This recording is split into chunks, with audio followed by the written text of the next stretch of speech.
여러분 안녕하십니까, 진성호입니다. 이낙연 전 대표가 벌인 종로구, 종로 지역구는 정치 1번지로 불립니다. 자, 지금 이낙연 전 대표는 사퇴 의지가 확고합니다. 의원실 방을 빼버렸습니다. 지도부는 지금 만류하고 있습니다. 송영길 대표의 머리가 복잡합니다. 이러다가 이재명도 함께 사퇴해야 되는 것은 아닌가? 또는 이낙연이 벌인 종로구에서 재보궐선거를 하게 되면 대통령 선거에 악영향을 주는 것은 아닌가? 아마 머리가 복잡할 겁니다. 그렇지만 지금 상황이라면 아마도 내년 3월 9일 대통령 선거와 함께 이낙연 전 대표가 벌인 종로 지역구, 그리고 윤희숙 의원이 의원직 사퇴를 선언한 서울 서초 갑 지역구는 재보궐선거가 있을 예정입니다. 자, 서초 갑은 국민의힘이 누구를 공천하든 아마 넉넉하게 당선될 가능성이 높지만 종로구는 좀 다릅니다. 정치 1번지라는 그런 상징성이 있는 데다가 이 정도 규모의 대통령 선거와 함께 할 정도면 민주당이나 국민의힘이나 신경이 많이 쓰일 겁니다. 자, 그런데 이 종로 지역구에 이준석 대표의 출마 가능성이 거론되기 시작했습니다. 그런데 문제는 당대표인 이준석이 셀프 공천을 해서 출마하는 게 도덕적으로 정치적으로 만나는 반론이 만만치 않습니다. 자, 윤희숙 의원의 지역구인 서초갑에는 또 누가 등판할 것인지 지금 여야 모두 골머리를 싸매고 있습니다. 이런 가운데 안철수 국민의당 대표 역시 종로구 출마가 점쳐지고 있습니다.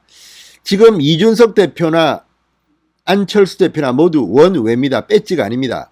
따라서 종로 정치 1번지 종로구에서 국회의원으로 당선된다면 본인의 정치 가도에는 상당히 좋은 영향을 줄 수가 있습니다. 특히 이준석 대표는 36세 대통령 선거에 출마할 수 없지만 그 다음 선거는 가능합니다.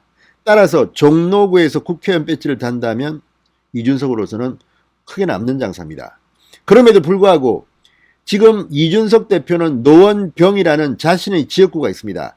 그쪽 당협위원장이고 그쪽에 최근에 집도 구입했다고 합니다. 그런데 명분 없이 이준석이 종로구를 나올까요? 아마 이준석 대표 본인도 상당히 골치가 아플 겁니다. 명분, 실리는 출마가 좋겠지만 당내에서 반발도 만만치 않을 겁니다. 그리고 지금 종로 지역구에는 원외 당협위원장이 있습니다. 정문원 전 의원입니다.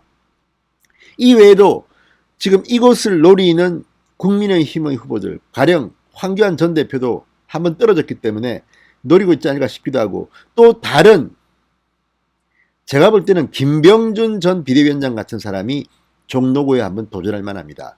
계속 희생만 했습니다. 이제 한번 제대로 정치를 할 수 있는 털을 닦아주는 것은 어떨까 싶지 합니다. 아무튼 지금 이준석의 종로 셀프 공천 논란이 국민의힘 내부에서 나오고 있습니다. 이준석의 등판 가능성은 반반 정도로 보입니다. 안철수는 나올 가능성이 더 높습니다. 대통령 후보로 출마하지 않는다는 말입니다. 진성호의 직설 시작합니다. 방송에 앞서 아직 진성호 방송에 구독자가 아니신 분들은 붉은색 구독 버튼 눌러주십시오. 더 좋은 방송으로 보답하겠습니다. 자, 이낙연 전 대표의 의원직 사퇴서가 수리되고 윤희숙 의원의 사퇴가 국회에서 인정된다면 내년 3월 9일 서울에서 두 군데의 재보궐선거 치러지게 됩니다. 지금 새로운 의원을 뽑는 데 대해서 기대감이 막 일고 있습니다. 자, 일각에서는 지금 원외인 이준석과 안철수, 그리고 민주당에서는 누가 나올지 모르겠습니다만 아마 거물급들의 등판이 점쳐지고 있습니다. 자, 이번 주는 호남을 공략할 겁니다. 이낙연 전 대표는. 그리고 짐을 다 싸고 보좌진들도 면직 처리한다고 합니다. 그렇다면 재보궐선거를 치를 가능성이 상당히 높습니다. 자, 이 원외인 대표 이준석의 등판이 지금 국민의힘 내부에서는 거론되고 있다고 주간조선이 보도했습니다. 원외인 이준석 대표가 종로에 나서야 하지 않겠냐. 여론조사 100%로 경선룰을 정하면 이준석 대표가 종로에 나서는 것은 어렵지 않을 것이라고 말했습니다. 그러나 문제는 이준석 대표가 현직 당대표인데 본인을 셀프 공천한다? 여기에 대해서는 당내에서 반발이 심할 것 같습니다. 고민이 있을 겁니다. 자, 103석의 거대 야당 국민의힘을 이끄는 당대표가 원외다. 그러니까 배지를 달아주자, 이런 여론도 있을 수 있습니다. 그러나 반면에 자신의 정책을 위해서 자신이 대표로 있으면서 한다. 게다가 국민의힘의 종로구 국회의원 재보궐선거 공천은 이준석이 하는 게 아닙니다. 이 민주당과 대항할 수 있는 국민의힘의 공식 대통령 후보가 선임되면 11월 6일쯤 선출될 겁니다. 그러면 그 사람이 대통령 선거까지는 당대표를 맡게 됩니다. 당대표 권한을 쥐게 된다는 말입니다. 그러니까 윤석열이 대통령 후보가 되면 윤석열이 공천권을 쥡니다. 이준석을 줄까요? 자, 이준석을 주든 누구를 주든 간에 종로구에서 재보궐선거를 한다면 대통령 후보와 종로구 국회의원 후보는 같이 메이트가 되는 겁니다. 같이 손잡고 선거운동을 해야 되는 겁니다. 그러면 손발이 맞는 사람을 아무래도 지명하고 싶지 않을까요? 자, 이준석 대표에게는 상당히 매력적인 카드일 수도 있습니다. 본인의 정치 행보 상당히 도움이 될 겁니다.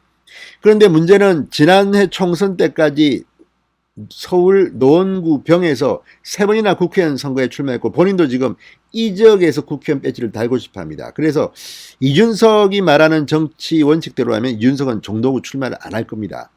그렇지만 사람 마음이라는 게 욕심에는 또 장사가 없습니다. 자, 지금 이준석이 등판한다면 셀프 공천 논란이 벌어질 수가 있습니다. 자, 원희룡 전 제주지사, 황교안 전 대표 등 원외에서 종로를 노릴 만한 다른 당내 주자들도 많다. 김병준 전 위원장도 저는 추천합니다. 앞서 대선을 앞둔 경선 룰 가지고도 그렇게 시비가 있었는데 당대표가 직접 종로에 나선다고 하면 논란이 생기지 않겠느냐, 이런 우려가 있는 것이 사실입니다. 자, 최근까지 국민의힘은 대선 경선준비위원회와 경선선거관리위원회의 경선 룰 세팅을 놓고 극심한 내분을 일으켜왔습니다. 그런데 종로구 국회의원 선거 가지고 또 아무튼 이 공천은 이준석이 아니라 국민의힘의 대통령 후보 홍준표든 윤석열이든 최재형이든 유승민이든 당대표 역할을 맡게 됩니다. 대통령 후보 한다는 말입니다.